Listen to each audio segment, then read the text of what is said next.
When I invented Hyperlambda, and specifically its CRUD generator, very few software developers realized the magnitude of that particular invention, simply because all software developers could easily generate CRUD HTTP endpoints using Python or PHP or Golang or C# or any other programming language.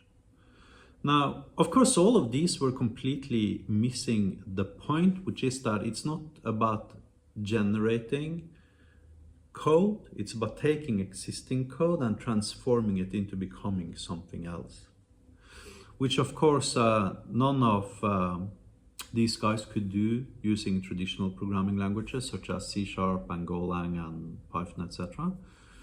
Because there's simply no way to intelligently understand what, for instance, a snippet of Python does without basically, for all practical concern, completely reverse engineer the entire compiler and every single library that was ever built for the language. With Hyperlambda, this is a piece of cake. It's extremely easy to understand what an existing snippet of code actually does for them to modify it. Now, I want to talk a little bit about CRUD, because most software developers, when I show them that I had a CRUD API generator, they would like, okay, cool, impressive, but so?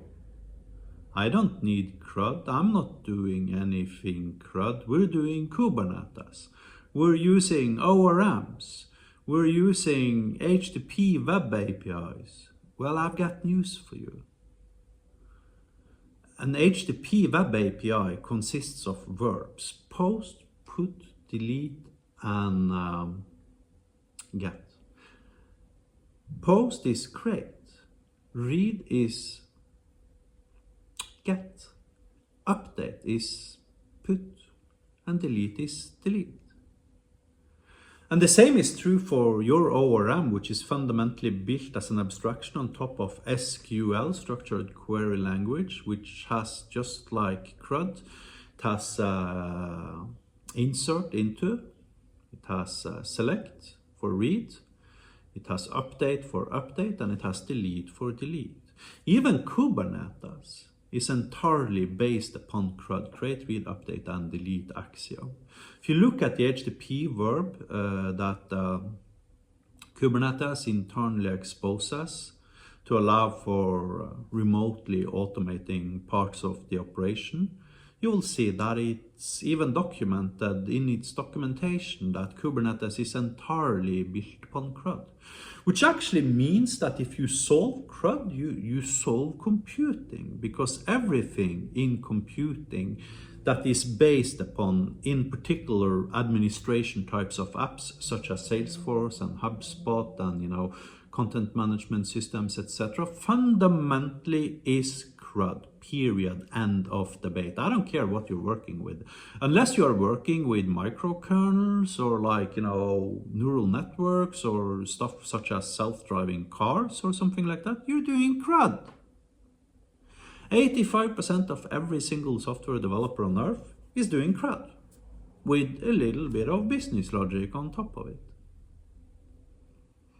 Which implies when Satya Nadella says that SaaS is dead because it is basically just CRUD with business logic, and the CRUD parts can be automated and the business logic can be embedded into the LLM as, system instructions or instructions, then he is 100% correct.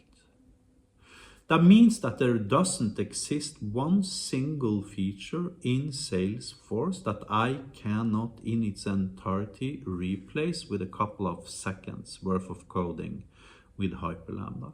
Have I done that? No, of course not, because Salesforce has like 250,000 functions or something after having existing for like 25 years, solving every possible and imaginable CRM related problem.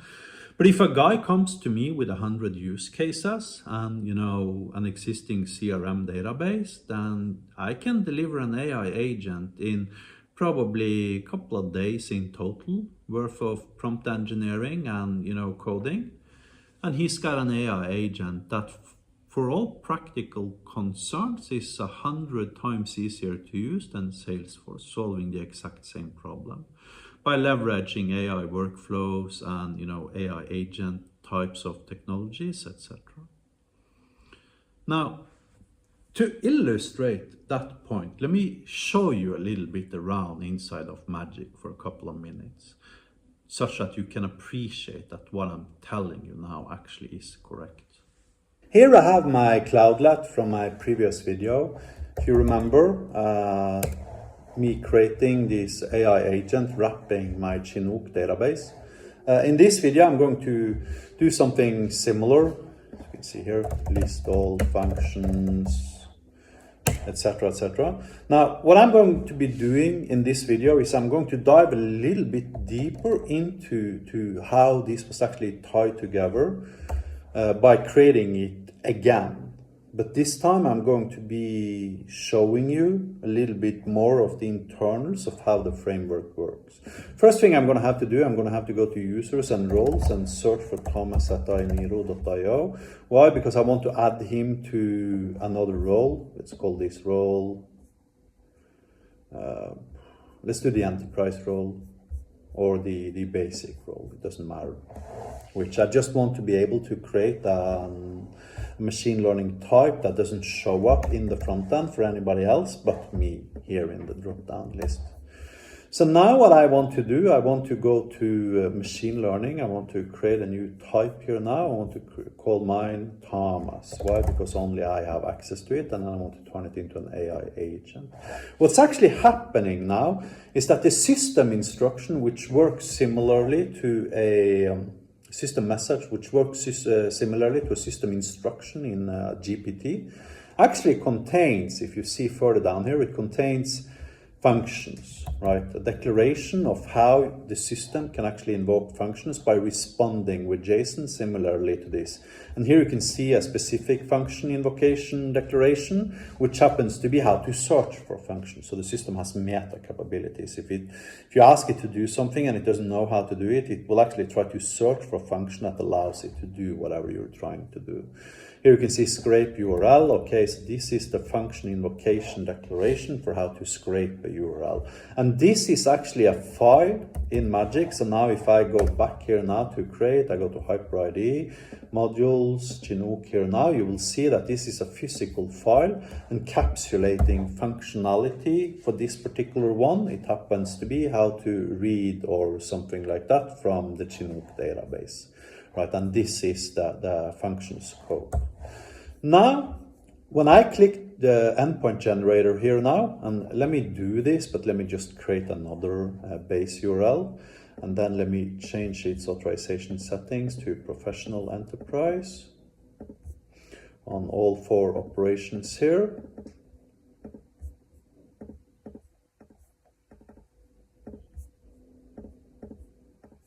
And then let me choose a different base URL, Chinook 2, instead of Chinook, because I want to create additional functions. Then when I click generate endpoints here now, is that the system is reading metadata from my database, allowing it to generate CRUD API endpoints, producing 9,225 lines of code, of course. Now, if I go to HyperID, I choose modules and I choose Chinook 2 here. Now you'll see that this function was 100% automatically generated from metadata originating from the database, allowing the system to assemble this particular function together the way it did. And I can click F5 to execute it, allowing me to limit 2 records, offset, for order, direction operator, album. Let's find something intelligent here. Artist, name, like, starting with the character A, right? And here you see, okay, Aerosmith and Alanis Morissette being returned from the system. Now, when I go into manage, I go to machine learning here now, and I choose training data, and I choose this type I just now created, a machine learning type called Thomas. then all of a sudden you see this add function bugger up here in the top right corner, allowing me to click that guy, at which point the system yet again retrieves data from the backend, but watch what types of AI workflow Hyperlambda files it happens to have. And now if I search for Chinook 2, hopefully nothing shows, but if I search for album, then you will see here now, all of a sudden, I got all of these functions related to albums. Now, I happen to have 2 sets of them because I have 2 Chinook modules, but it doesn't matter. The point is, when I click install on this guy, what's actually happening here now is that here it has an AI function with this particular prompt. Delete one record from your album table in your Chinook database. And here is a description going to the LLM about how it should respond in case the user asks the LLM to delete a single record. So now if I add this guy, save, and then I can add read albums, and then I can add update albums, right? So now I have 3 AI functions here as RAG training data here now. You will see I get update, read, and delete. So now if I click vectorize on this particular type here now, it's going to go fairly rapidly because there's only 4 snippets. And then when this process is done, I go back here and I go to training data and I simulate the question asking process. I want to create a new album. Right, then obviously it's not going to find anything unless I turn on VSS here. If I turn on VSS here now, you will now see that, okay, it doesn't have a create, so update.